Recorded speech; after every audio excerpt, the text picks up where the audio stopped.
Chapitre 5. Tempête, naufrage. Tremblement de terre, et ce qui advint du docteur Pangloss, de Candide. De l'anabaptiste Jacques.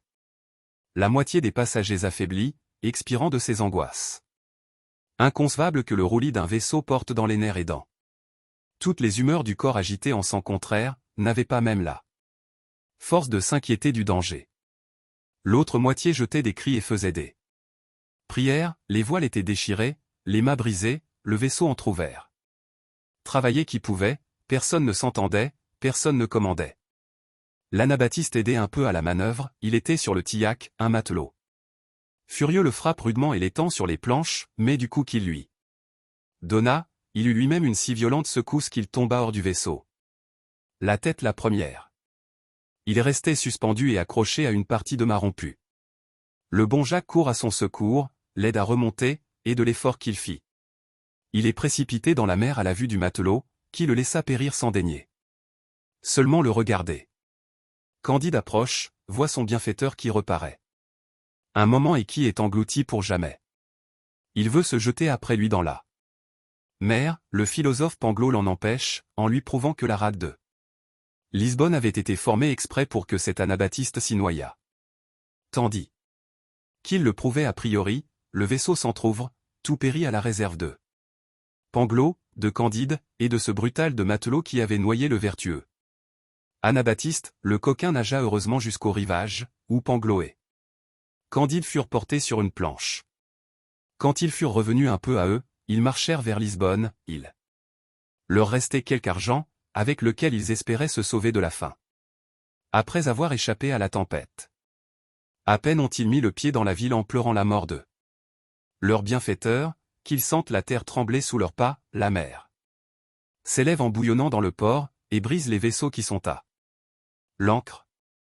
Des tourbillons de flammes et de cendres couvrent les rues et les places publiques, les maisons s'écroulent, les toits sont renversés sur les fondements, et les fondements se dispersent, 30 000 habitants de tout âge et de tout sexe sont écrasés sous des ruines.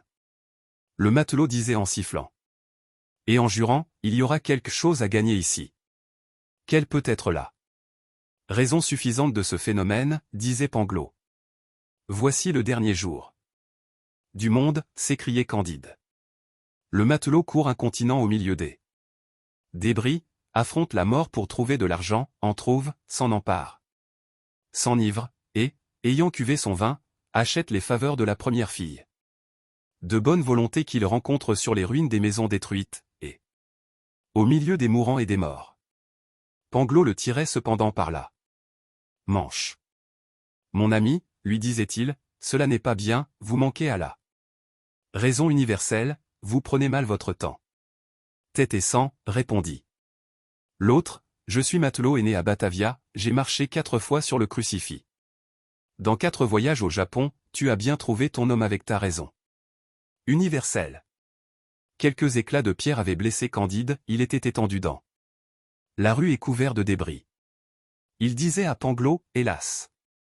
Procure-moi un peu de vin et d'huile, je me meurs. Ce tremblement de terre n'est pas une chose nouvelle, répondit Pangloss, la ville de Lima éprouva les mêmes secousses en Amérique l'année passée, même cause, mêmes effets, il y a certainement une traînée de soufre sous terre depuis Lima jusqu'à Lisbonne. Rien n'est plus probable, dit Candide, mais, pour Dieu, un peu d'huile. De vin. Comment, probable, répliqua le philosophe, je soutiens que la chose est démontrée. Candide perdit connaissance, et Pangloss lui apporta un peu d'eau d'une fontaine voisine.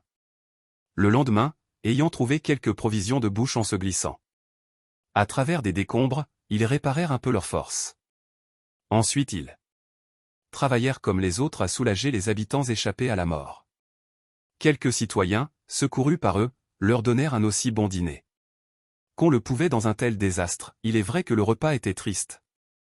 Les convives arrosaient leur pain de leurs larmes, mais Pangloss les consola en les assurant que les choses ne pouvaient être autrement, car, dit-il, tout ceci est ce qu'il y a de mieux, car, s'il y a un volcan à Lisbonne, il ne pouvait être ailleurs, car il est impossible que les choses ne soient pas où elles sont, car tout est bien. Un petit homme noir, familier de l'Inquisition, lequel était à côté d'eux. Lui, prit poliment la parole et dit, apparemment que monsieur ne croit pas au péché originel, car, si tout est au mieux, il n'y a donc ni chute, ni punition. Je demande très humblement pardon à votre Excellence. Répondit Pangloss encore plus poliment, car la chute de l'homme est là. Malédiction entrait nécessairement dans le meilleur des mondes possibles. Monsieur ne croit donc pas à la liberté, dit le familier. Votre Excellence m'excusera, dit Pangloss, la liberté peut subsister avec la nécessité absolue.